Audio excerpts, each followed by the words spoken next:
તો કે yes sir. ફરીથી બીજો 10 મિનિટ પછી ભાઈ આવ્યો, ફરીથી મેં પાણી કાઢ્યું તો ફરીથી વરાળ નીકળી. એટલે મેં પાક્કું થઈ ગયું કે આ લોકો અહીંયા ગરમ પાણી પીવે છે ચાઇનામાં. બીજા દિવસે મને ઉત્કંઠા હતી કે મેં પૂછ્યું કે તમે ગરમ પાણી કેમ પીવો છો? તો કે સર હું તમને પ્રોપર નહીં સમજાવી શકું. આ 2 બ્લોક છોડીને એક ડોક્ટર છે, એને તમે મળશો તો તમને બધું કહેશે. મને તો ઈચ્છા બહુ હતી આ બધી જાણવાની, એટલે હું ગયો. તો મેં એને સિમ્પલ પૂછ્યું કે તમે આ બધા ચાઇનીઝ લોકો કેમ ગરમ પાણી પીવો છો? તો એને બહુ મને સારું સમજાયું. એને મને કીધું કે હું આખો એક ગ્લાસ તમને ઠંડા પાણીનો આઈસ ક્યુબ નાખીને તમને હું ઓફર કરું છું પાણી પીવા માટે. તમે પી જાઓ છો, જેમ અમેરિકામાં બધા આટલો બધો આઈસ નાખીને પાણી પીવે છે કે ડ્રિંક પીવે છે, રાઈટ? તો આ પાણી તમે પીશો 40 મિનિટે કે પોણા કલાકે કે 1 કલાકે તમને પેશાબની ઈચ્છા થશે. અને તમે પેશાબ કરશો તો શું એટલો ને એટલો ઠંડો જ નીકળશે જેટલો તમે પીધો તો? ના. તો કેમ નહીં? તો કે તમે પાણી નાખ્યું, જઠરમાં ગયું, જઠરની એનર્જી આવી, લીવરની એનર્જી આવી, આંતરડાની એનર્જી આવી, કોકને હૃદયમાંથી એનર્જી આવે. એ એનર્જી આવે એ પાણીને ગરમ કરવામાં મદદરૂપ થાય. હવે એ પાણી જ્યારે શરીરના તાપમાન જેટલું થયું 98.4 ડિગ્રી ફેરનહાઇટ, એટલે સીધું બ્લેડરમાં ગયું. અને બ્લેડરમાં તમને આવે એટલે અહેસાસ થાય કે મારું બ્લેડર ફૂલ થઈ રહ્યું છે, મારે એને ખાલી કરવું જોઈએ. આ પ્રોસેસ નોર્મલ છે. હવે આ તો થઈ ગયું, પણ હવે તમે જ્યાં જ્યાંથી તમે એનર્જી તમે લીધી છે ને ઉછીની, જ્યારે તમે જમવા બેસો ને ત્યારે એ તમારી એનર્જી ખૂટવાની છે.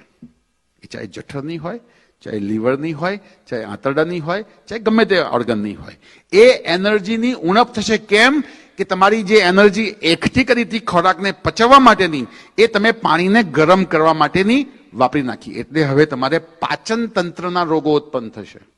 તમારી મેટાબોલિઝમ તમારી ધીરે ધીરે ડાઉન જશે. મેટાબોલિઝમ ડાઉન ગઈ એટલે તમને અનેક રોગો રાહ જોઈને ઉભા જ છે. અને એ વખતે 2005માં મને એ ડોક્ટરે મને દેખાડ્યું કે જો દર 10 અમેરિકામાંથી જે વ્યક્તિઓ છે એમાં લગભગ એ વખતે 6.5 વ્યક્તિ ઓવરવેટના છે, એવું મને એમણે સ્ટેટિસ્ટિક્સ મને દેખાડ્યું હતું. દર 10 યુરોપિયનમાંથી 4 પોઈન્ટ સમથિંગ લોકો ઓવરવેટ હતા 2005માં. અત્યારે તો વધી ગયો છે આંકડો. અને દર 10 ચાઇનીઝમાંથી અને જાપાનીઝમાંથી ફક્ત ને ફક્ત 1.2 લોકો ઓવરવેટ છે. આનો મતલબ શું થાય છે કે ગરમ પાણી દિવસમાં સવારે ઉઠો ત્યારે તો મસ્ટ. ગરમ એટલું પણ ના હોવું જોઈએ કે જેમાં પી ના શકો, પણ દિવસનો જે પ્રારંભ થાય ત્યારે બધા વ્યક્તિઓને કહી દઉં છું કે જે લોકો 60 વર્ષથી નીચેના છે એ લોકો હાથ ઊંચા કરે. કોણ 60 વર્ષથી નીચેના છે જરા? અને 60 થી ઉપર વાળા હાથ ઊંચો કરે. બહેનો કશામાં નથી આવતા?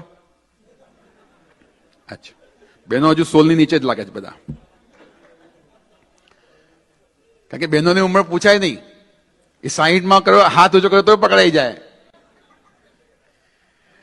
હવે વાત ક્યાં છે કે જે લોકો 60 થી નીચેના છે એ લોકો કાલથી પ્રયત્ન કરશે. જે લોકો 4 ગ્લાસ પી શકતા હોય તો 4 ગ્લાસ, નહીં તો શરૂઆત 2 ગ્લાસથી તો કરજો જ.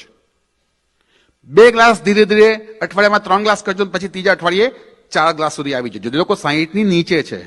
અને પાણી બહુ ગરમ પણ ના હોવું જોઈએ, નવશેકું પાણી, લુકવમ. બેસીને 4 ગ્લાસ એક શ્વાસમાં 1 ગ્લાસ પીવાનો છે. સવારનું પાણી, પહેલું પાણી ઘૂંટડે ઘૂંટડે નથી પીવાનું.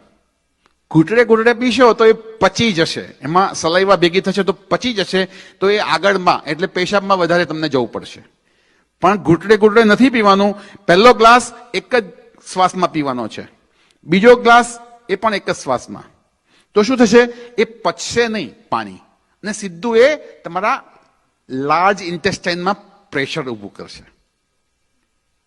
અને લાર્જ ઇન્ટેસ્ટાઇનમાં બધો મળ હોય ને આગલા દિવસ તો બધું ત્યાં જ જમા હોય. તો ત્યાં પ્રેશર આપવા માટે આપણે એક એક શ્વાસમાં જ પાણી પીવાના છે. 2 થી 3, 3 થી 4. જે લોકો 60 થી નીચે છે, 60 થી ઉપરવાળા છે, એ લોકો 3 ગ્લાસ પીશે. શરૂઆત 1.5 ગ્લાસથી કરજો, જે લોકો 60 થી ઉપરવાળા છે. તમારા 50% તો પ્રોબ્લેમ કે આયુર્વેદમાં એવું કહે છે કે જિસકા પેટ સાફ ઉસકા સબ કુછ માફ.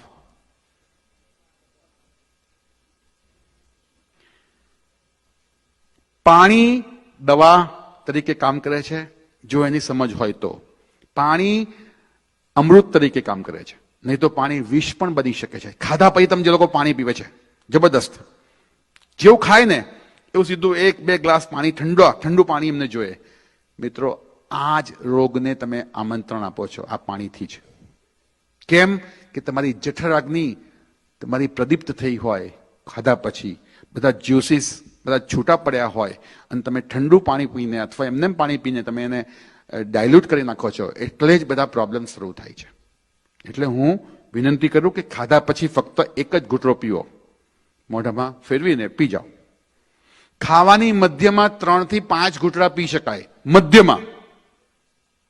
એટલે કે આપણે 2 ટાઈપ્સના ગ્રેન્સ ખાઈએ છીએ. રોટલી ને શાક પહેલા ખાઈએ છીએ અને પછી દાળ ને ભાત અથવા કઢી ખીચડી ખાઈએ છીએ. તો રોટલી શાક પતી જાય અને દાળ ભાત તમે શરૂ કરો, એની વચ્ચે તમે 3 થી 5 ઘૂંટડા પાણી પી શકો છો. અને જે લોકો 60 વર્ષથી ઉપરના છે એ લોકો તો આખા દિવસ દરમિયાન 900 પાણી જ પીવે, કોઈ ડોક્ટરની જરૂર નહીં પડે. 900 પાણી પીશો તો, કારણ કે એ લોકોની ઉંમરમાં શું વાયુ તત્વ વધારે વિકૃત હોય છે. અને વાયુ વિકૃત હોય, વાયુને ઠંડી વસ્તુઓથી દુશ્મની હોય. એટલે તમે ઠંડુ પાણી નાખ્યું એ તમારું પાચન તંત્ર મંદ. તો સવારે ઉઠીને 3 અથવા 4 ગ્લાસ ઉંમર પ્રમાણે પીવાનું છે. પછી જેટલી વખત જમો એના કલાક પહેલા અને કલાક પછી એ વચ્ચે પાણી નથી પીવાનું. જેમ કે 1 વાગે જમવાનું છે તો 12 વાગે પછી પાણી નહીં પીવાનું. જમતી વખતે વચ્ચે 3 થી 4 ઘૂંટડા 5 ઘૂંટડા પી શકાય, મધ્યમાં એક જ વખત. જમ્યા પછી એક જ ઘૂંટડો, જમ્યા પછી 1 કલાકે તમે પી શકો છો પાણી. જમ્યા પછી તમે પી શકો છો. હવે પાણી જો રાત્રે તમે 6 વાગે પછી પીશો તો તમને ચોક્કસપણે રાત્રે, જે લોકો 60 વર્ષથી ઉપરના છે એ લોકોને 3 વખત 2 વખત 4 વખત ઉઠવું પડશે. એટલે રાત્રે પણ હું સલાહ નથી હાલતો. ખાધા પછી 1 કલાકે અને સવારે ઉઠીને લગભગ 3 થી 4 ગ્લાસ, આટલું ધ્યાનમાં રાખજો. જે લોકો બ્લડ પ્રેશરના છે એ લોકો નહાતા પહેલા 2 પાલા પાણીના પીને જાય નહાવા માટે, અને પછી 3 મહિનામાં જો એનું બ્લડ પ્રેશર ધીરે ધીરે ડાઉન થઈ જશે. આ રિસર્ચ છે.